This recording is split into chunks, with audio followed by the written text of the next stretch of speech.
25 травня пролунав останній дзвоник і у навчальних закладах Лиману. У Лиманському ліцеї навчається 123 учні 8-11 класів. Усі вони зібралися на урочисту лінійку, де за традицією підводилися підсумки навчального року. У здобутках учнів ліцею не одна перемога у різноманітних конкурсах та олімпіадах. Тому за старанність та наполегливість всіх, хто здобував призові місця, відзначили грамотами та нагородами.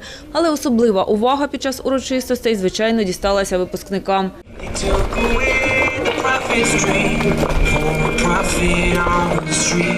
Цьогоріч поріг ліцею у велике майбутнє переступив 31 учень. З цією подією дітей та батьків вітали представники обласної та місцевої влади, а також директор школи. Що наші діти нас не підведуть.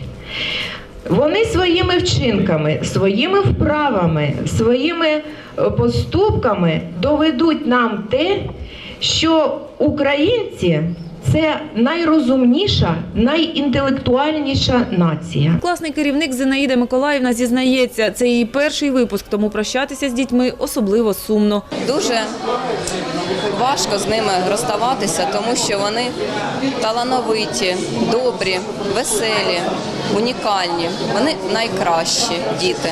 Далі для випускників починається новий етап – вибір професії і підготовка до дорослого і самостійного життя.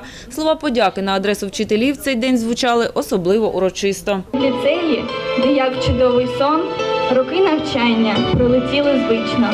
Ми часом перевірили закон. Життя коротке, а освіта вічна. Хвилюються за своїх вже дорослих дітей і батьки. В один голос твердять, дуже хочеться, аби в їх житті все склалося. Переживаю, дай Бог, чтобы все получилось у него.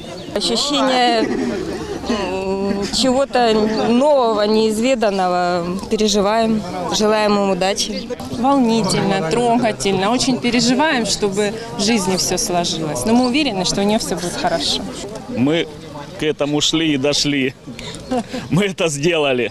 Самі випускники дивляться у майбутнє з оптимізмом. Одні вже будують плани на майбутнє, інші просто радіють, що навчанням настав кінець. Та майже кожен зізнається, за шкільними роками все ж сумуватиме. Планы поступить в университет, а дальше посмотрим.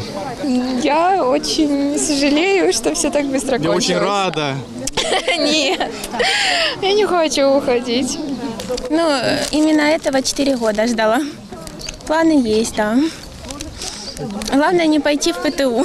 Буду скучать за всеми, я ко всем привыкла за эти 3 года, сколько я с ними учусь. Наконец-то это все закончилось.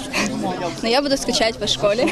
Перш ніж попрощатися з дітьми, педагоги дають останні настанови вихованцям. І ось зворушливий дзвінок прощання. Цього року у лиманських навчальних закладах 404 випускники 9 і 212 випускників 11 класів. Серед них 12 претендентів на золоті та срібні медалі.